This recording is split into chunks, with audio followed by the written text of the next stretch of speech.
And by the way, they talk about this great recession. If it fell out of the sky, like, oh my goodness, where did it come from? It came from this man voting to put 2 wars in a credit card. That sometimes the words don't come out of your mouth the right way. But I always say what I mean. This is a guy who's repaired our alliances so the rest of the world follows us again. The entire world would have joined us.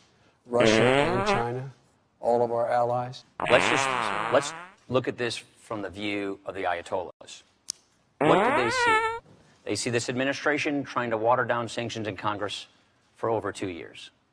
They see, when we say that these options are on the table, the Secretary of Defense walked them back. They are not changing their mind. You're acting a little bit like they don't want one, though. Oh, I didn't say, no, I'm not saying that. Let's facts matter, Martha. You're a foreign policy expert. Facts matter.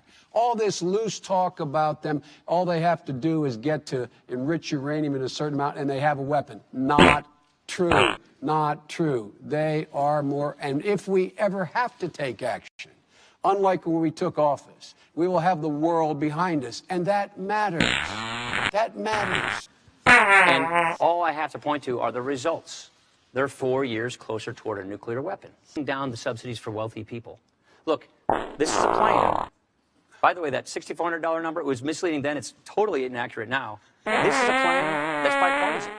It's a plan I put together with a prominent Democrat senator from Oregon, the former Clinton budget director.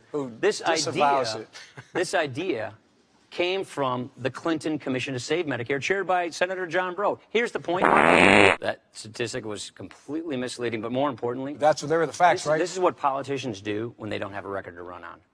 Try to scare people from voting for you.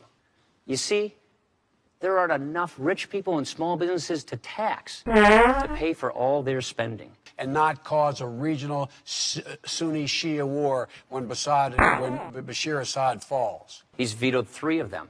Hillary Clinton went to Russia to try and convince them not to do so. They thwarted her efforts. She said they were on the wrong side of history. She was right about that. This is just one more example of how the Russia reset's not working. Give us the green light. We should not have waited for Russia to give us the green light at the UN to do something about it. They're still arming the man. Iran is flying flights over Iraq. And the opposition is being armed. To help Bashar Assad. And by the way, if we had the status of forces agreement that the vice president said he would bet his vice presidency on in Iraq, we probably would have been able to prevent that.